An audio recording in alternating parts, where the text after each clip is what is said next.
बोलो जयकारा बोल मेरे श्री गुरु महाराज की जय। सौभाग्यशाली प्रेमी गुरमुखो,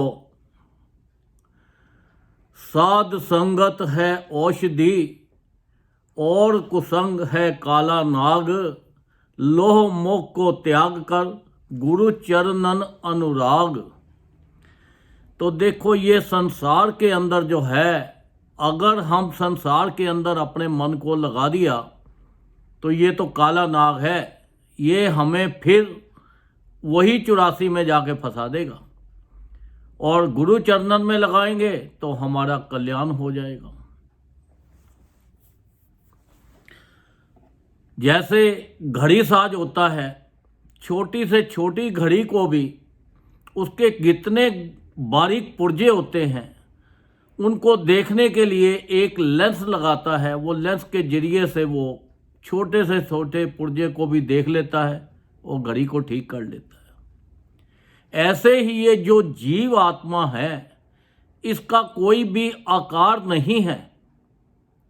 जो हम कहते हैं हम हैं, हम तो ये शरीर को हम बोल रहे हैं ना, पर जो जीव आत्मा है जो हमारे अंदर है, उसका कोई आकार नहीं है। वो संत महापुरुष अपना ज्ञान दे के, हमें ज्ञान का हमारे चक्षु खोल के, अंदर की आंखें खोल के वो हमें बताते हैं कि भाई अपने आप को पहचानो, आप कौन हो। तो वो जो नाम दान देते हैं, उससे हम अपनी आत्मा को पहचान सकते हैं। क्योंकि देखो आप, जल एक ऐसी चीज है, जल से ही कीचड़ हो जाता है और जल से ही कीचड़ को साफ किया जाता है। ये जो जल है, अगर थोड़ा बहुत कहीं पड़ जाए, मट्टी में पड़ जाए, कहीं पड़ जाए तो कीचड़ सा हो जाएगा। अगर यही ज़्यादा जल डालकर तो साफ कर दिया जाए तो जल से साफ हो जाएगा। ये जो हमारा मन है, अगर हमने ये संसारिक चीज़ों में फंसा दिया तो ये कीचड़ की भांति हो जाएगा, ये हमें उल्टे रास्ते पे ले जाएगा। अगर इसी मन से हमने जो नाम दान संत महापुरुष हमें देते हैं, वो जप के, उनकी शरण में जाके, सत्संग में जाके, तो हम इसका पूरा पूरा लाभ ले लिया और इसी मन के जरिए हम अपने पापों से मुक्त होकर और उस सचखंड को जा सकते हैं, 84 लाख योनि से बच जा सकते हैं। अब देखो, जैसे हम कोई भी परिवार जब रेलगाड़ी में सफ़र करता है, तो सफ़र करते समय देखो वहाँ पे हमारे यार दोस्त भी बन जाते हैं, रिश्तेदार भी बन जाते हैं, प्रेम संबंधी भी हो जाते हैं। जैसे स्टेशन आता है और हम उतर जाते हैं, तो हमें कोई दुख होता है? कोई दुख नहीं होता, कोई बात याद नहीं रहती, फिर आगे की बातें फिर याद आ जाती है। तो ऐसे ही हमें ये संसार के अंदर ऐसे ही रहना चाहिए, जैसे एक रेलगाड़ी की तरह। क्योंकि ये जो संसार के रिश्ते हैं, कब किसका नंबर आ जाना है कोई पता नहीं, किसका स्टेशन आ जाना है कोई पता नहीं है। अब देखो, एक राजा था, वो संत महापुरुषों के पास बहुत जाता था। अब जाने से उनका नाम दान लेके तो उसकी अंदर की आंखें खुल गई, उसको पता लग गया सच क्या है और झूठ क्या है। अब वो जो राजा था, अब उसको सभी लोग, उनकी प्रजा निर्मोही के नाम से जानती थी, निर्मोही राजा। उसका परिवार भी निर्मोही था। एक बार उसका बेटा जंगल में गया तो जाते जाते उसको बड़ी प्यास सी लग गई। जब प्यास लग गई तो उसने इधर इधर ढूंढा तो एक तपस्वी था, ऋषि बैठा था, उसके आश्रम में चला गया और जाकर उनसे पानी के लिए विनती की। उन्होंने पानी पिलाया और ऋषिवर ने पूछा, भाई आप कौन हो, कहाँ से आए हो? तब वो लड़के ने कहा, मैं राजा निर्मोही का बेटा हूँ। अब वो ऋषि बड़ी सोच में पड़ गया, कहता है राज और निर्मोह ये कैसे हो सकता है, ये दोनों इकट्ठे कैसे रह सकते हैं? ये तो बड़ी सोच की बात है। बड़ा वो सोच में पड़ गया। तो उन्होंने लड़के से कहा कि भाई मैं देखना चाहता हूँ राज और निर्मोह ये दोनों कैसे रह सकते हैं। उसने बोला ठीक। अब ऋषि ने कहा उस लड़के से कि भाई तुम मेरे आश्रम में रहो, जब तक मैं वापस नहीं आ जाता तब तक आप यहीं बैठो। उसने कहा ठीक है। अब राजा गया, जो ऋषि था राजमहल में गया तो आगे एक राजकुमारी मिली। अब राजकुमारी को जाके कहने लगा कि भाई जो राजकुमार है उसको शेर ने खा लिया है, तो बड़ा अफसोस है, मैं बताने आपको आया हूँ, तो आप उसकी बहन है। तो उसने, जो राजकुमारी थी, लड़की थी, उसने क्या कहा उसकी बहन ने, वो कहते हैं कि देखो ये जो संसार है, ये संसार के अंदर ना तो मेरा कोई भाई है ना मैं किसी की बहन हूँ। अब पिछले कर्मों से हमें कैसे भी हो इस जगत में मिलाप हो गया है, तो ठीक है चला गया तो कोई बात नहीं। अब वो उसको कोई भी दुख नहीं फील हुआ। अब वो ऋषि जो था उसके बाद उसकी बीवी के पास चला गया, उसकी औरत के पास गया और जाके कहने लगा भाई आपके जो हस्बैंड को, राजकुमार को शेर ने खा लिया है, तो बड़ा अफसोस है, आपको बताने आया हूँ। अब उसकी वाइफ ने क्या बोला, वो कहने लगी कि ऋषिवर देखो उसका हमारा पिछले जन्मों का कोई संबंध होगा, हमारे कर्म ऐसे होंगे पिछले जन्मों के जो इस जन्म में आके उसका हमारा मेल मिलाप हो गया। अगर चला गया तो ठीक है, हमारे अपने कर्मों के मुताबिक है। अगर हमारे कर्मों में सुख है तो सुख मिल जाता, दुख है तो कोई बात नहीं है। अब वो उससे भी चला गया। उसके बाद फिर वो रानी के पास गया।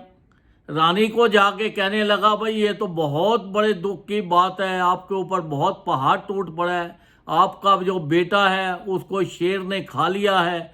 मैं तो इसलिए आज इतना परेशान हूँ और आज मैंने खाना भी नहीं खाया, बड़ा दुख बड़ा उसको कहने लगा।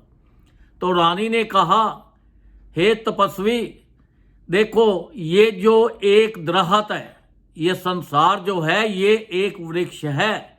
ये वृक्ष के ऊपर जगह जगह से तरह तरह के जीव आते हैं और यहाँ पे बैठ के अच्छे अच्छे गीत गाकर और अच्छी अच्छी वाणियों से लोगों को खुश करके और इस संसार का, वृक्ष का आनंद लेकर सब अपने अपने स्थान को उड़ के चले जाते हैं। अगर वो भी चला गया तो कोई बात नहीं, क्योंकि ये संसार भी तो एक वृक्ष है और यहाँ पे भी कोई परमानेंट तो किसी ने रहना नहीं है। तो वो बड़ा फिर सोच में पड़ गया। अब ऋषि राजा के पास गया।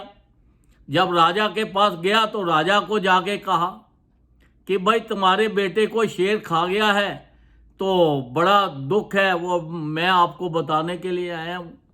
तब राजा ने कहा हे तपस्वी, तू अपनी तपस्या मत खराब कर, क्योंकि ये जो तेरी तपस्या है ये बड़ी मुश्किल से हो रही है और तू अपनी तपस्या को खराब कर रहा है। अगर चला गया तो कोई बात नहीं, ये जो संसार है ये एक सराय है।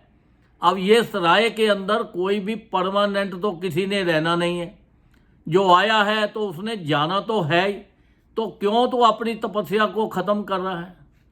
तब वो ऋषिवर बड़ा सोच में पड़ के फिर उसने कहा राजा रानी धन्य हो, धन्य आपका देश, धन्य सतगुरु आपके, जिना दिया साचा उपदेश।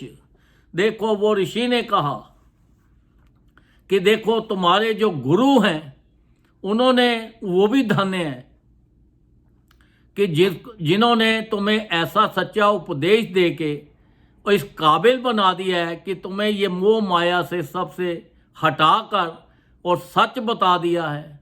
अब देखो हमारे संत महापुरुष हैं, उन्होंने हमारे लिए 5 नियम बना दिए हैं, श्री आरती, पूजा, सत्संग, सेवा, सिमरन और ध्यान। जो श्रद्धा सहित करे निश्चय हो कल्याण। हमारे ऊपर देखो उन्होंने कितनी अपार कृपा कर दी है कि ये 5 नियमों का जिस परिवार में पालन होता है वहाँ पर वे खुद आप ही निराकार रूप से रहते हैं हर वक्त हमारी रक्षा करते हैं, हमारा हर चीज़ का ख्याल रखते हैं। तो देखो इतनी हमारे ऊपर हमें कोई भी दुख दर्द आने नहीं देते, हर चीज़ से हमें बचाते हैं। जब वो इतनी कृपा हमारे ऊपर करते हैं तो हमारी भी ड्यूटी बनती है कि हम वो 5 नियमों का पालन करें, ज़्यादा से ज़्यादा भजन करें। जितना हम भजन करेंगे तो ये संसार रूपी जो मोह है इससे वो हमें बचा लेंगे। हमें वो इतना ज्ञान देते हैं कि देखो तो ये जो संसार है, ये संसार का आनंद लो, इसका हर तरह से मौज मस्ती मारो, पर इसमें फंसना नहीं है। अपना ज़्यादा से ज़्यादा भजन करो, क्योंकि ये सांसारिक धन तो जो है ये तो चोर चुरा सकते हैं, और जो तुम्हें वहाँ का धन मिल रहा है परमार्थ का, वो तो आपके साथ जाएगा।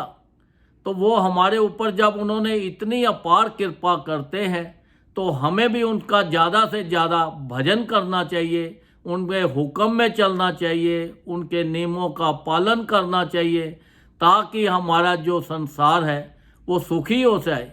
क्योंकि ये जो संसार है हम इसके अंदर फंस चुके हैं। ये ऐसा एक माया जाल है कि हम अपने आप को कितना भी समझाने की कोशिश करें, पर फिर भी 2 मिनट के लिए समझ आती है, उसके बाद फिर समझ नहीं आती, फिर हम जाल में फंस जाते हैं। जब तक सत्संग में होते हैं तब तक तो हमें सब पता होता है कि भाई ये संसार झूठ है, सब कुछ है। और जैसे ये सत्संग से गए तो फिर हम यही सोचते हैं भाई हमारा यही परिवार है, यही हमारा घर बार है, यही हमारा बिजनेस है, यही हमारा सारा कुछ है। हम फिर उसी 84 के घेर में फंस जाते हैं, सांसारिक चीज़ों में फंस जाते हैं और वो भजन अभ्यास को भूल जाते हैं। ये सांसारिक चीज़ों का भी आनंद लो और उठते बैठते चलते फिरते हर वक्त उस परमात्मा का भजन करते रहो। जो संत महापुरुषों ने नाम दिया है वो नाम को जपो ज़्यादा से ज़्यादा, ताकि हमारा जो लोक भी सुखी हो जाए और हमारा परलोक भी सुखी हो जाए। ये संसार के अंदर भी हमें सब खुशियाँ मिले और ऊंचा सिर उठाकर कहीं पे भी जाए तो बड़े अच्छे तरीके से जाए, सब जगह हमें रिस्पेक्ट मिले, अच्छे काम करें, किसी गलत काम में ना फंसे जिससे हमारी कोई इंसल्ट हो या कोई ऐसा हमें बुरा भला कहे। इसलिए संसार में ज़्यादा से ज़्यादा अच्छे काम करो, सत्संग में जाओ, अच्छे लोगों से मिलो, सबके लिए अच्छा सोचो, अच्छा करो और अपने जीवन का ये जो तुम्हें लाभ मिला है इसका पूरा लाभ लो और अपनी आत्मा को पहचानने की कोशिश करो। जो संत महापुरुषों ने हमें नाम दिया है वो नाम ही हमें हमारे काम आएगा, वही हमें बताएगा कि हम कौन हैं। ऐसा ना हो कि हम मैं करते करते हम जो कुछ मैं ही हूँ मैं करते हुए हम ये फिर 84 के घेर में फंस जाए तो हमारा जीवन में आना जाना फिर पता नहीं कब होगा तो कब नहीं होगा। तो ये जो जन्म मनुष्य देह हमें मिली है बड़ी मुश्किल से मिली है और उसके ऊपर भी भगवान की बड़ी अपार कृपा है कि पूर्ण संत, वक्त के पूर्ण संत हमें मिले हैं। ये संत नहीं समझो, आप इनको भगवान ही समझो, क्योंकि भगवान ही संतों का रूप धारण करके संसार में अवतार लेते हैं। क्योंकि भगवान तो निराकार रूप है, अब वो साकार रूप में आएंगे तो तभी हमारे से बातचीत होगी, तभी हमें उनके दर्शन होंगे, तभी हमें उनसे नामदान मिलेगा। उनकी दृष्टि संत महापुरुषों की जहाँ पे भी पड़ती है वहाँ से सब हर दुविधा दूर हो जाती है, लोगों के पाप खत्म हो जाते हैं, वहाँ खुशियाँ ही खुशियाँ हो जाती हैं, संसार में सुख ही सुख मिल जाते हैं। क्योंकि देखो सब रिद्धियाँ सिद्धियाँ तो उनके आगे पीछे घूमती हैं। तो जब उनकी इतनी अपार कृपा है, उन्होंने जगह जगह आश्रम बनाए हैं, हमें सत्संग आश्रमों में जाना चाहिए, ज़्यादा ज़्यादा भजन करें। और उन्होंने जो भी नियम बनाए हैं कि ज़्यादा से ज़्यादा भजन करो, कम से कम भी करते हो तो 2 घंटे तो ज़रूर भजन करो। 2 घंटे कंटिन्यूस नहीं बैठ सकते तो 1-1 घंटा करके कर लो। अगर 1-1 घंटा भी नहीं हो सकता तो आधा घंटा करके ही आप कम से कम 2 घंटे तो ज़रूर आपको सब गुरुमुखों को, सब जीवों को भजन करना चाहिए, ताकि ये जीवन का हमारा जिस मकसद से आए हैं तो उसका हमें पूरा पूरा लाभ मिल सके, तो हम संसार के सुख भोगते हुए अपने उस सचखंड को जाएं। क्योंकि ये संसार जो है ये किसी ने भी यहाँ रहना नहीं है। ये मत सोचो कि वो गया या मैं गया, तो ये तो एक ना एक दिन तो सबका नंबर आना है। तो इसलिए ये संसार के साथ ज़्यादा मोह मत डालो, इसका एंजॉय करो, सुख भोगो और भजन करके अपना लोक और परलोक दोनों सुखी करो। बोलो जयकारा, बोल मेरे श्री गुरु महाराज की जय।